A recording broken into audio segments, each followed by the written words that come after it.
It was not a close call. Within 45 minutes of polls closing, broadcasters called it after a month-long campaign that was often negative and nasty. It was not a close call. Despite all the hand-wringing, all the reminders that polls had gotten it wrong in Alberta before, in the end the Alberta election unfolded precisely as expected. Within 45 minutes of polls closing, broadcasters called a majority win for Jason Kenney's United Conservative Party. UCP supporters were expecting Kenney to drive into the Calgary Stampede grounds behind the wheel of the blue pickup truck he made famous on the campaign trail.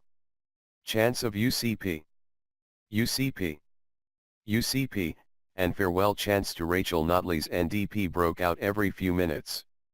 The victory Tuesday in some ways marked the culmination of a years-long plan for Kenney.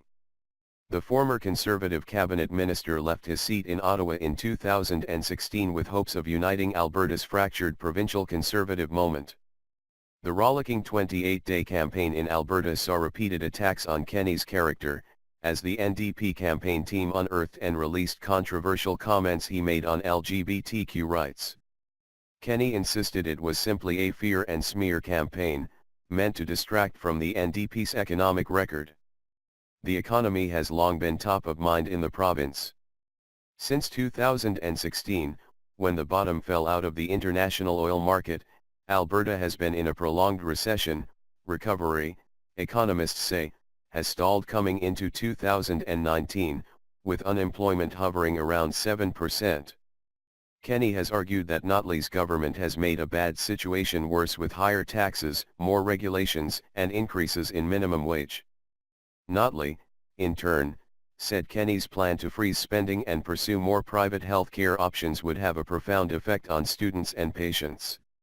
It was horrible, said Dan Rose, a voter in Edmonton, told the Edmonton Journal.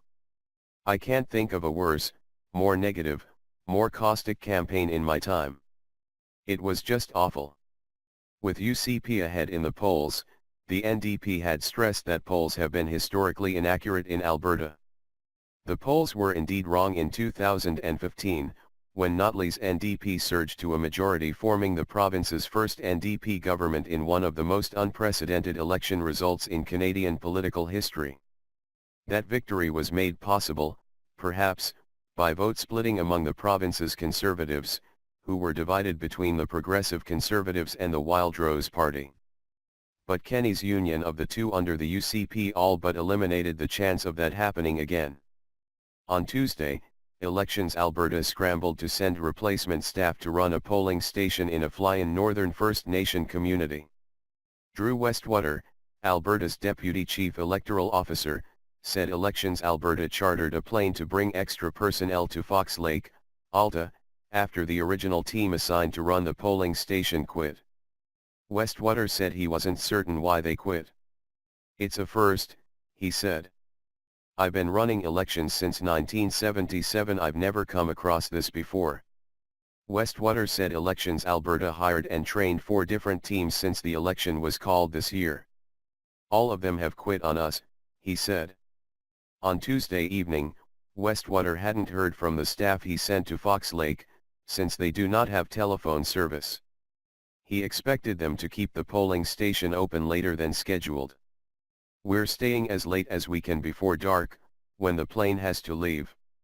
Notley began her Tuesday by voting at the Old Timers Cabin, in her riding of Edmonton Strathcona, with her family and 3-legged dog Tucker. Can't change my mind now, Notley told reporters at the ballot box. Kenney's campaign was making the north-south run down Alberta's Queen Elizabeth II corridor. He stopped at the Tim Hortons in Red Deer, Alta, about halfway between Edmonton and Calgary, then another stop in the Calgary Elbow riding, where the Alberta Party candidate, Greg Clark, a former party leader, is hoping to retain a seat. Notley's future will be one immediate question, amid reports she had won her seat. She told the Post ahead of the election Tuesday she would be staying on as a member of the legislature. Regardless, it's not yet known if she'll stay on as party leader, even if there is no obvious successor.